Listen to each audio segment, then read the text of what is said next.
Greetings, Hornets, faculty members, and Biden administration. My name is Zachary Bernard.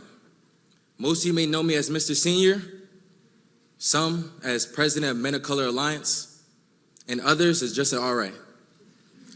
But what you may not know is that I am a second-generation immigrant. Growing up in Newcastle, Delaware, with my parents who immigrated from Haiti, gave me a different drive to succeed and want more for myself and my family. Knowing that every step I take forward is literally making history in my bloodline has pushed me to take advantage of every opportunity at Delaware State University. Coming to Delaware State University in 2019, I didn't have the funds to live on campus. And because I had to take out loans just to pay for my tuition and my transportation. In my junior year, I was given the opportunity to become a resident assistant, which allowed me to live at school and become more involved with campus life. But President Biden's student debt relief has given me the liberty to graduate debt-free.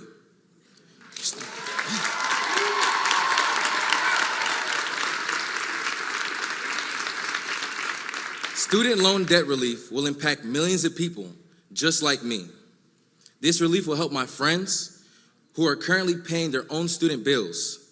So after they walk across the stage, they won't have to continue paying out of pocket and can instead think about starting a business or going straight to grad school or even saving for a house. This relief is breaking barriers in our communities and in our minds about what we can do with our future.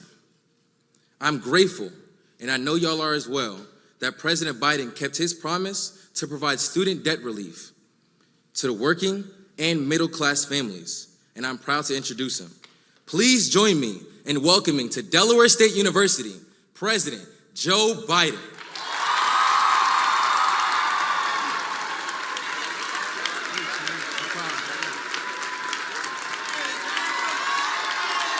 Hey, everybody.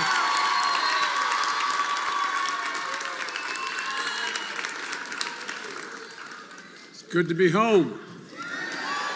Please, if you have a seat, please take it. Folks, my mother would say, excuse my back. It's impolite to be talking when I have my back to you, but I apologize. I can't do them both. Zach, you and I got through school the same way. I was an RA, a resident advisor, and it helped me get through law school. And I'm glad you were able to benefit from what we're doing. And I want to thank you for that introduction. You're an example of why I'm so optimistic. All of you are so optimistic about the future. You are the most involved. You are the most educated. You are the most engaged. You are the least prejudiced generation in American history. So everybody says, why am I so optimistic? Not a joke. I'm optimistic because of all of you. I really mean it. So thank you for what you're doing, and please get involved. No matter what position you take, get involved. We need you badly. And I didn't even see all the way, I didn't see the bleachers up there. Hey, everybody. Don't jump. Don't jump. Now look, by the way, as Tom Carper can tell you, I sort of got my political start at Del State. This is the place we organized for Kent and Sussex County. This is how we got going. That was back in 1871, I think, but a long time ago. Look, but before I begin, there's a lot of people I might be wondering why I'm here at Del State. It's because you're an HBCU and you play an important role in creating opportunity and possibilities all across the country. We're here at Del State because it holds such a special place in my heart. There is no better example of a university that has changed so many lives, as Zach just explained about his. Like I've said many times, Delaware State brung me to the dance, as they say up in Claymont, and I can't tell you how much I appreciate it. I understand you got a big game tomorrow. Howard University. Well, I tell you what, man, In case you haven't noticed, my VP is a Howard graduate. And she is a very vociferous Howard graduate. I'm always bragging, as Tony, as your president can tell you, I'm always bragging about Dell State. And we got a little thing going. And besides that, we have a lot more folks. You know, the Divine Nine kind of runs my operation. Oh, y'all think I'm kidding. You think I'm kidding. I'm not kidding. But I tell you what, to guarantee your win, I tried to figure out how we could do this. How to get Mike Przicki to play for you. Mike Przicki scored more receptions, I think, than any receiver in Delaware, University of Delaware history. And hell of a good mayor, but he was even a better ball player. But folks, look, what you got to do, I want you to win, but take a little easy, okay? Because I got to go back to Washington. And, my vice president, extraordinary partner. I didn't go to Dell State, but my heart's with you, man, so don't let me down. Win one for Coach Bo. Win one for Coach Bo.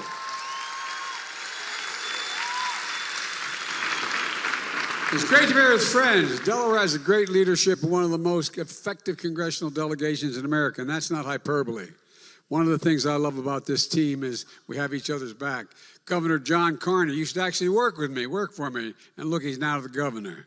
He's more important than anybody, including me, because he has a wife who is an incredible writer. Anyway, and Tommy Carper, one of my best friends from all politics. We've been doing this a long time, Tommy. And Chris Coons, who has a seat I used to hold. Only difference is that he not only has a law degree, he has a divinity degree. The boy can preach.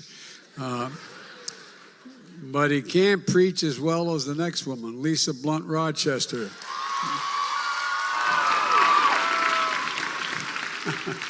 Y'all think I'm kidding. I'm not. You ever hear her? Whoa. They have my back and I have theirs. And we have a great Attorney General in Kathy Jennings who worked with my son, Bo. And Lieutenant Governor Bethany Hall is here as well. And the mayor, Robin Christensen, thanks for welcoming us to Dover, Mr. Mayor. And as I said, Przicki knows a lot about being mayor, but he's even a better receiver. Mr. Mayor, thank you for what you're doing for the city of Wilmington. You're making a big difference, pal. You really are making a big difference. We've got another mayor here today. She's no longer the mayor. She happens to be the head of the director of the Office of Public Engagement, Keisha Lance Bottoms, the mayor of Atlanta. Madam Mayor, where are you? There she is.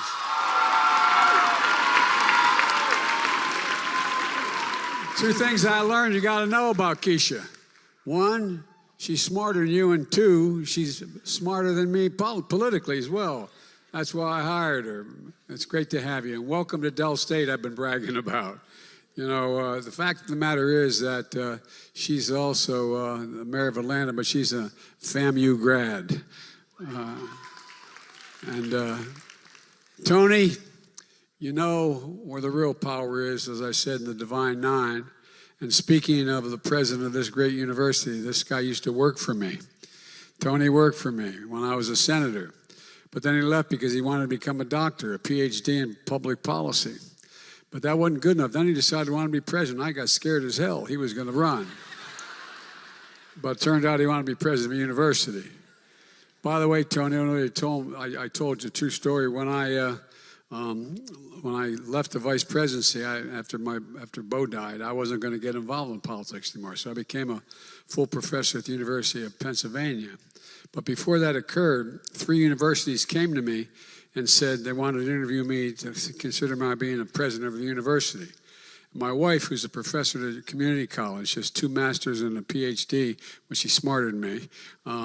And she looked at me, she said, "If you do that, I'm leaving you." She said, "It's one of the toughest jobs in America, especially if you start arguing about parking spaces and office windows." But Tony, thanks, buddy. You're a good friend, and I can't say enough good things about you. And a year ago, I signed an executive order establishing a presidential initiative to strengthen HBCUs all across America. And I appointed Tony to lead that initiative because he's the best. Tony, Keisha, Kamala, and I understand the critical role HBCUs provide for all folks in this country, particularly in building a middle class, basically a ticket to the middle class. HBCUs are great value for all Americans. That's why during the pandemic, my administration did something that's never been done before. We invested $5.8 billion in HBCUs. Some suggested we couldn't get it done, but we got it done. And that money already is out the door being used very well. Tony and his team use a lot of that money combined with the money from the university raised to help students at Del State with their debt, reducing the debt burden for 225 graduating seniors. That's 225 Delaware State University graduates who can start getting on with their lives without the burden of student debt holding them back. And that's what I want to talk about today. 8 weeks ago, I announced that my administration is going to provide $10,000 in debt relief to everyone, and then this who has that much debt, or up to that much debt, and $20,000 if you received a Pell Grant and your income was under $125,000. It's a plan for people who took out federal student loans before July of this year. And a few days ago, I launched an online application process where you can apply for that debt relief. So folks, one of the things I wanted to make sure is we didn't end up where we're in a position that Barack and I are in terms of the affordable. It was made a little bit more difficult, but we made sure we tested it. We tested it for a weekend to see how it worked, John. And guess what? It worked. Almost 9 million people signed on. Folks, if you have student debt, you got a time limit. Now, if you have student debt, you can go to studentaid.gov. Studentaid.gov. Fill out, it's very easy. Fill out your name, your social security number, your date of birth, and contact information. No forms to upload. No special login to remember. Available in English and Spanish, desktop, and mobile. And folks, it takes less than 5 minutes. If you need additional information, we'll follow up with you. This is a game changer. We're hearing from people all over the country. I have over 10,000 students have written me letters so far, literally 10,000 so far. As easy to apply as signing up while hanging out with your friends or at home and watching a movie. The vast majority are applying on their phones. And it's easy, it's just simply, it's easy. Now, in less than a week, just close to 22 million people have already given us information to consider this life-changing relief. My commitment when I ran for President of the United States, that if I was elected, I'd make the government work and deliver for the people. A simple application process keeps that commitment just as I'm keeping my commitment to relieve student debt as borrowers recover from the economic crisis caused by the once-in-a-lifetime pandemic. And the way I think about it, and the way my dad used to talk about this, the way so many at home talk about it around the kitchen table, how much are the monthly bills? And how do you have to pay for those necessities? How much do you have? Is there enough just for a little breathing room, as my dad would say, left over after the end of the month? Our student loan plan lowers costs for Americans as they recover from the pandemic to give everybody a little more breathing room. I want to be clear who's going to benefit most. Working people, middle-class folks, that earn under $125,000, you get up to $10,000 knocked off the debt, and if you earn under $125,000, you receive a Pell Grant, you get a $20,000 knocked off.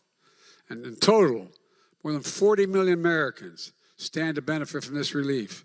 For borrowers out of school, nearly 90% of the relief are going to go to people making under $75,000 a year.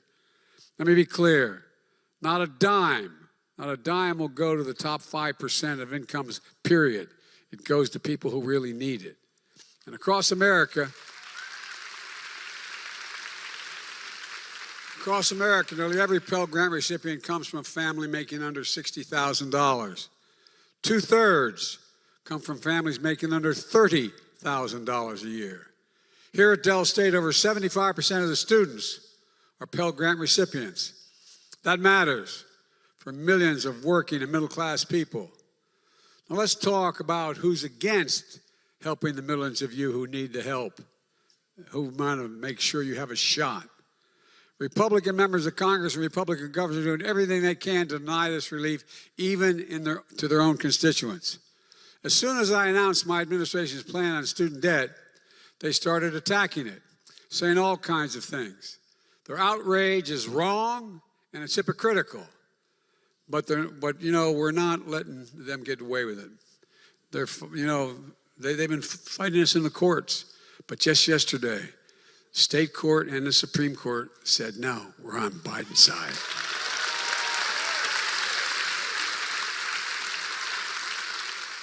I will never apologize for helping working and middle-class Americans as they recover from the pandemic, especially not to the same Republicans officials who voted for a $2 trillion tax cut that mainly benefited the wealthy Americans and the biggest corporations that wasn't paid for and racked up our deficit.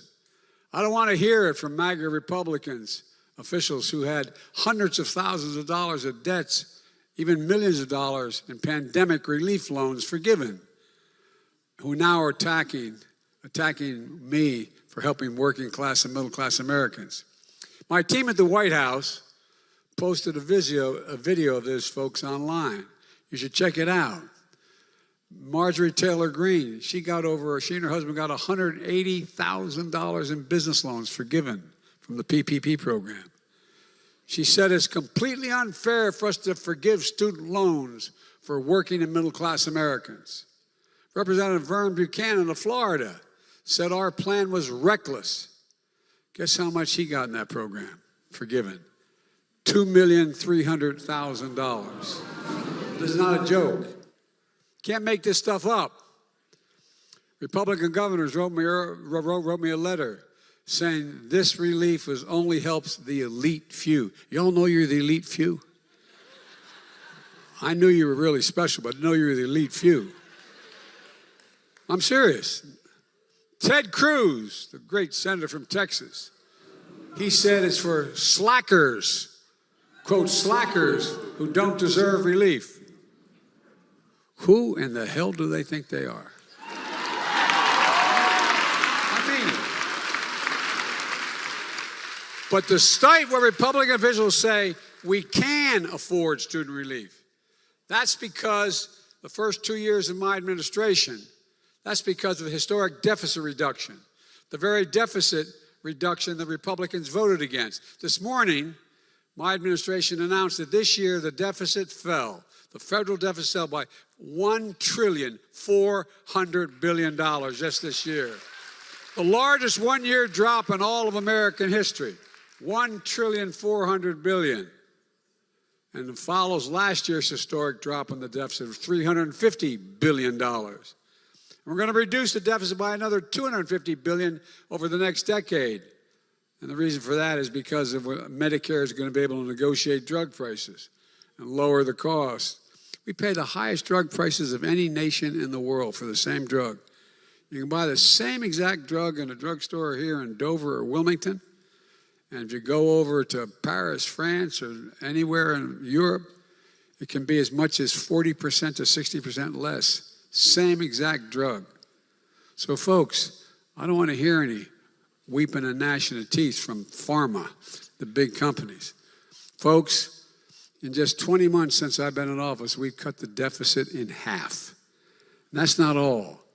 In relieving student debt, we're also resuming student loan repayments that you're going to have to start to pay because we had this long period where no one had to pay because of the pandemic. So come January, folks whose debt isn't fully canceled are going to have to start paying the student loans off. That means billions of dollars a year are going to start coming back into the Treasury as well. My administration's plan is economically responsible and an economically responsible course to ensure a smooth transition to repayment and prevent unnecessary defaults.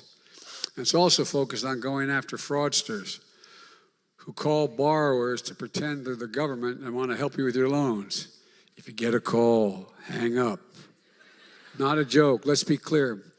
Pay no attention to them because you never have to pay for help with your federal student loans. Don't listen to anyone who calls. I told you just go online. It's 4 questions. And if you get any questions, please report to the following website, reportfraud.ftc.gov. Report fraud. My message to the fraudsters looking to cheat the American people is, don't do it, man, because we're going to hold you accountable. We're going to come for you. My administration is also taking additional steps to make education a ticket to the middle class that folks can actually afford. For example, we're fixing what used to be called the Public Service Loan Forgiveness Program.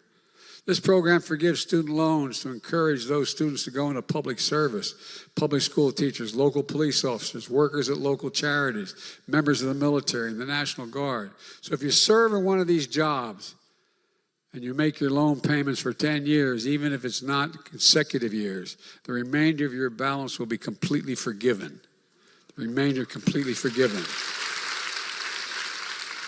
The changes we've made expire, though, on October 31. So folks, move quickly. So my message to all public servants out there with student debt is apply today, pslf.gov, pslf.gov, to get that loan forgiven. And let me close with this message to the young people of this nation. I've always believed your generation, as I said, represented the best educated, most talented, least prejudiced generation in our history. And that today we face an inflection point. One of those moments that only come every several generations, where there is so much change happening technologically, politically, socially, environmentally, that the decisions we make now are going to determine the future of our nation and the future of your generation for the next 30 years. More change is going to occur in the next 10 years than the last 40 years that we've been around. Not a joke. And guess what? I know that you feel like it's an added burden on top of all you've already been through. I'm not saying you have to shoulder the burden on your own. The task at hand and the task ahead is the work of all of us. What I'm saying is you represent the best of us. A generation and your generation will not be ignored. You'll not be shunned. You'll not be silenced. Just look what happens when you speak out. 2 years ago, perhaps many of you voted in your first election or volunteered in your first election. You understood the choice and the stakes. And because you exercised your right to vote, you elected me president and Kamala vice president, the highest ranking woman ever to be elected in American history. And since then,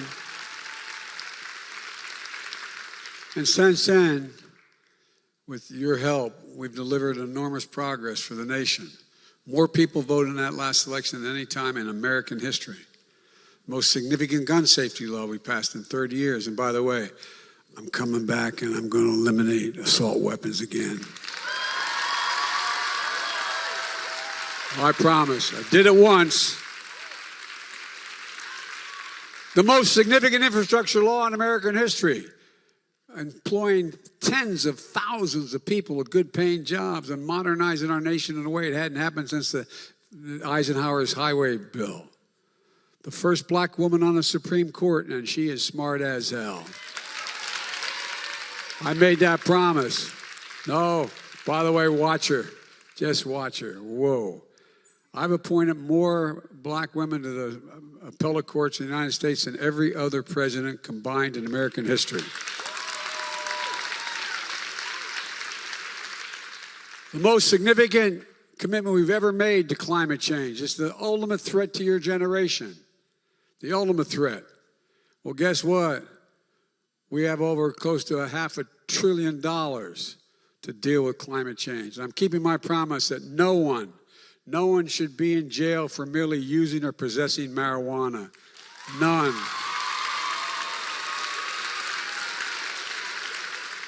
And the records which hold up people from being able to get jobs and like should be totally expunged.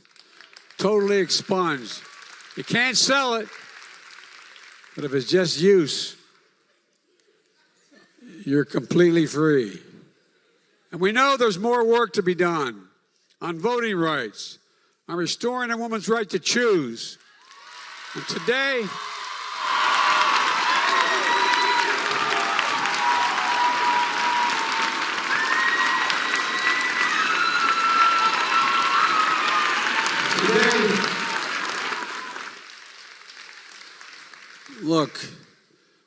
hope is, with the help of our delegation, if we maintain the Senate and pick up a couple senators, we're going to see to it that we completely codify Roe v. Wade in every state. Codify it. A national codification. And today, we're following through on a promise I gave to millions of Americans with student loans, just a little more breathing room. Together, we're making our democracy deliver for the American people. And it strengthens all America. When those who struggle in economic, those from backgrounds like a lot of us, when we do well, the whole country does well. The wealthy do well. Everyone does well. I am so sick and tired of trickle-down economics. I had it up to here. Guess what? When poor folks and middle-class folks make it, the wealthy do very, very well. They're not at all hurt. It's about time. I really mean it. I'm so sick and tired of telling me, trickle down, give the wealthy more tax breaks and everything's going to be fine. Yeah, right. Well, look, folks, let me just say this.